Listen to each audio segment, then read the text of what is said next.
সালামু আলাইকুম। জাতি হিসেবে বাঙালি কখনো ভালোটা শিখে না, খারাপটাই শিখে। ধরেন আমি আজকে যেটা সমালোচনা করতেছি, কালকে হয়তো আমি ওই জায়গাতে বসলে আমি হয়তো একই কাজ করব, আমাকে নিয়ে আরেকজন সমালোচনা করবে, তারপর সেও একই কাজ করবে। আমার কি পানিশমেন্ট হইলো নাকি আমি রিওয়ার্ড পাইলাম, ডাজন্ট ফ্যাক্ট।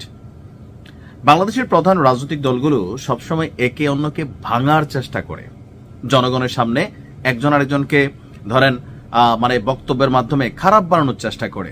এটার একটা প্র্যাকটিস এবং আলাদা ক্লাস মনে হয় নিজেদের মধ্যে, যে দেখো আমার দলের অমুক নেতা, তুমি বিপরীত দলের সর্বোচ্চ নেতার নিয়ে কতটুকু গালি দিতে পারবা, কতটুকু বানায় বানায় কথা বলতে পারবা। এগুলা কিন্তু বাংলাদেশের ইতিহাস।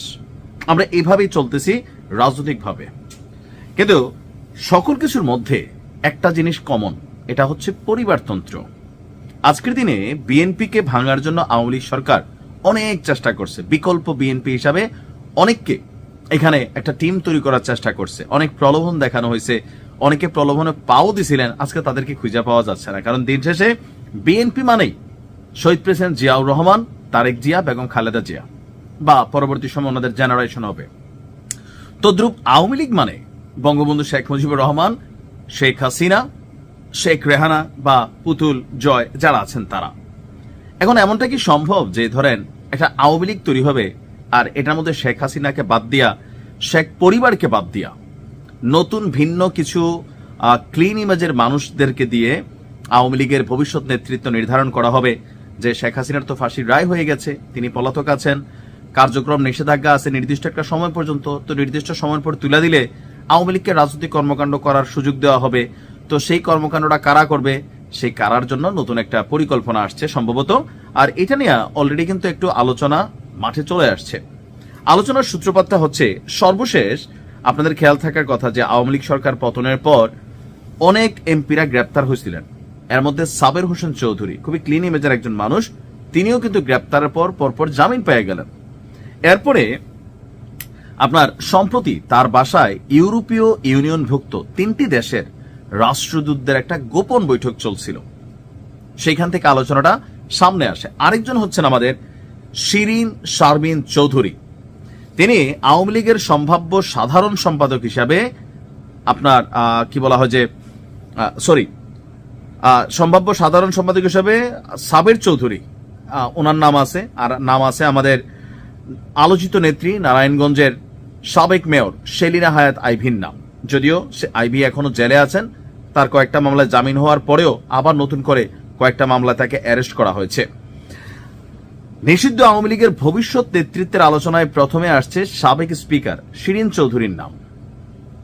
সাবের হোসেন চৌধুরী চয়েস 3। আচ্ছা, ওনার নাম কেন আসছে? 24-এর 5ই আগস্টের পর ওনাকে প্রকাশ্যে কোথাও দেখা যায়নি, তবে সূত্র বলছে তিনি সরকারের নজরদারির মধ্যে আছেন এবং তিনি বিদ্যমান সংবিধান মতে পরবর্তী সরকারের জন্য যারাই পাশ করুক তাদেরকে নির্বাচিত যারা হবেন ওই সকল সংসদ সদস্যদের শপথ পড়াতে তাকে দরকার লাগতে পারে, যার কারণে তিনি বাংলাদেশে আছেন, নজরদারিতে আছেন। আর এখন যেহেতু তারা ক্ষমতায় নাই, তো আলোচনায় তো আর থাকার সুযোগ নাই, বা এখন চুপচাপ থাকাটাই ওনাদের জন্য শ্রেয় বা আছেন। তো এখন যতটুকু এগুলা কারা, এখন এই যে 3টা নাম আসছে, এই 3টা নামের মধ্যে গুরুত্বপূর্ণ অংশটা নিয়ে আসছে কারা, যে রাজনৈতিক বিশ্লেষকরা। এখন কারাই রাজনৈতিক বিশ্লেষক? এই দেশের রাজনৈতিক বিশ্লেষকদেরও একটা দল প্রীতি আছে। রাজনৈতিক বিশ্লেষকরা মনে করেন আওয়ামী লীগকে টিকে থাকতে হলে আওয়ামী লীগকে অতীতের ভুল স্বীকার করে নতুন এবং পরিষ্কার ভাবমূর্তির নেতৃত্ব গড়ে তুলতে হবে। প্রথম অংশটা জনগণ খাবে, যে ভুল স্বীকার করতে হবে। অবশ্যই মানুষ মাত্র ভুল, দলমাত্র ভুল করছে, যেটা সাজা হওয়ার সেটা সাজা হবে। আর সার্বিকভাবে গেল 17 বছর যে সকল অন্যায় হয়েছে, জুলুম হয়েছে, সেগুলোর জন্য ক্ষমা চাইতে হবে। এটা কিন্তু বাস্তব।